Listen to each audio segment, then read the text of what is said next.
Magandang araw sa inyo mga bay, welcome back ulit sa ating channel. And sa video ito, pag-uusapan natin ngayon itong nagiging issue ngayon regarding dito kay Jamie Malone sa mga bay, no? Sa ongoing na FIBA Asia Cup. Kasi maraming nagtataka and nagtatanong kung bakit hindi pinapalaro itong si Jamie Malonzo dun sa last two games natin kontra sa New Zealand and sa Chinese Taipei, which is pwede sana siyang magamit talaga. And may tira din naman sa labas nung si Jamie Malonzo, and pwede din siyang makatulong sa depensa natin dahil nga sobra may pagka-athletic naman kahit paano itong si Jamie Malonzo. And maraming nagtatanong bakit hindi pinapalaro si Jamie Malonzo, where in fact fit naman daw siya. Ayon dito, fully fit si Malonzo para maglaro. Okay, in fact nagpa-practice nga daw siya sa Gilas before, ayon dito sa spin, before and after arriving in Jeddah, nakapag-practice pa daw siya sa Gilas lineup. Okay, and maganda din yung pinakita niya dito, ano, dun sa last conference ng All Filipino, kung saan maganda yung naging performance niya kontra sa San Miguel dun sa semifinals matchup nila. So wala nga siyang problema nga raw sa kanyang katawan niya yon. Alam naman natin nakakagaling siya sa injury. Ayan. And 100% healthy nga raw itong si Jamie Malonzo. And in shape nga siya para dito sa FIBA Asia Cup. So maraming nagtatanong bakit hindi pinaglaro. Okay, at tahimik dyan yung Gilas. Maskin si Team Cone tahimik, walang sagot dyan sa issue na yan kung bakit hindi niya pinapaglaro itong si Jamie Malonzo.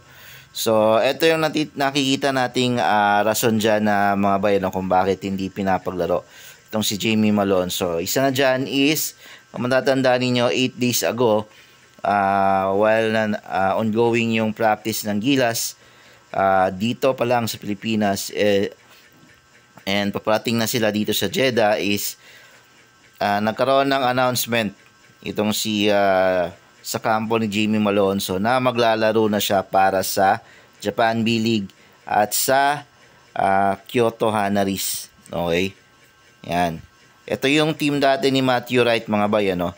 So siya ngayon yung papalit doon sa pwesto ni Matthew Wright. So siya na yung naging Asian import doon sa Kyoto Hanaris. So marami nagsasabi na parang na backstab daw yung Ginebra, and maski daw si Team Cone dito sa ginawang pag-alis nitong si Jamie Malonzo sa Ginebra. Siguro nagulat din yung management ng Ginebra, and lalo na si Team Cone, sa naging desisyon ni Jamie Malonzo, kasi parang nangyari nito, naging under the table or sikreto yung naging parang galaw ni or desisyon ni Jamie Malonzo na maglaro sa Japan B-League. Okay, so ayon mga rito, maraming nagsasabi na baka nga retaliation to para sa pag-alis niya sa Ginebra, kasi hindi pa naman ina-address ni Coach Tim yung pagbabangko niya dito kay Jamie Malonzo.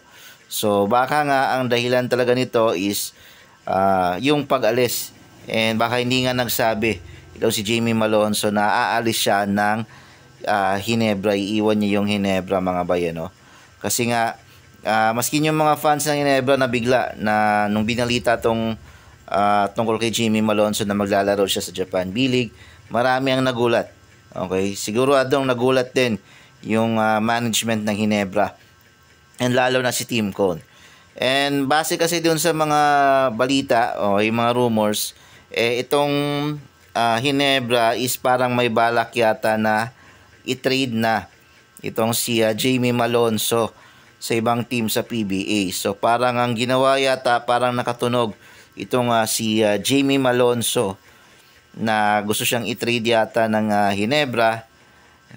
Inunahan niya na siguro yung Ginebra, and pumirma siya sa Japan B-League. Kasi ang nangyari nito, wala naman tayong napapabalita na simula pa lang na interesado yung Japan B-League na kunin, especially yung Kyoto Hanarist na kunin itong si Jamie Malonzo. So parang sinikreto ni Jamie Malonzo na meron palang Japan B-League team na naging interesadong kunin siya, and parang siguro nireserva niya yung option niya para doon, and saka ngayon niya lang ginamit yung option na yon na maglaro sa Japan B-League. And yun nga, dahil nga siguro nakatunog siya na iti-trade siya ng Ginebra, although wala namang linabas na statement yung Ginebra, mga bayano, na iti-trade talaga siya, na may plano siyang i-trade.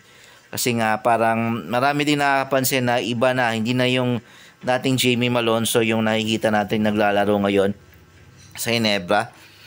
Ibang-iba sa dating Jamie Malonzo na sobrang athletic, heavy scorer, kayang bumuhat ng team nung nasa Northport pa.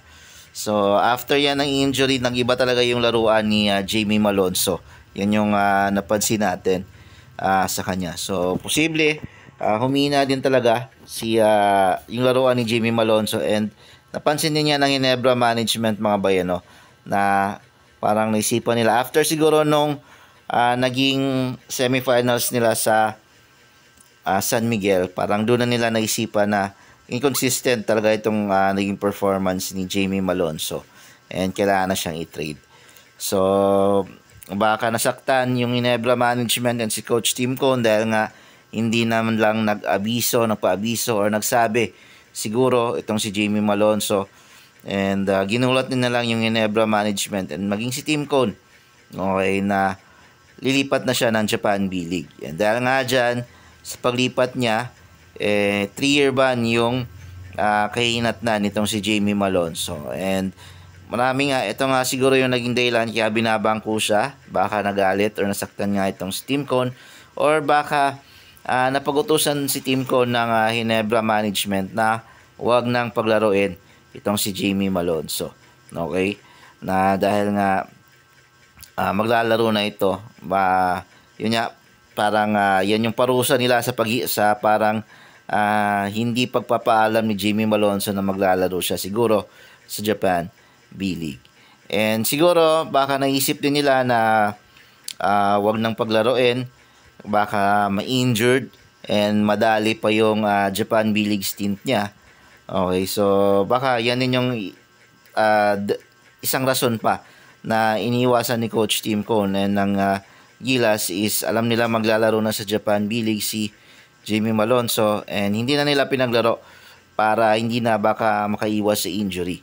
So yan din yung isa sa tingin-tingin ng rason. So I think overall siguradong yung rason dito is dahil sa pagpirma niya sa Japan B-League, kaya hindi siya pinapalaro sa mga games. Hindi natin alam kung maglalaro ba siya mamaya sa Iraq, kasi abangan natin kung kapag hindi pa naglaro mamaya si Jamie Malonzo sa Iraq, ibig sabihin talagang sinasadya ni Coach Tim at ng Gilas management na hindi talaga siya paglaruin. Okay, siguro parusa yon para sa pag-alis niya sa PBA. Yun lang mga bay, maraming salamat sa panonood.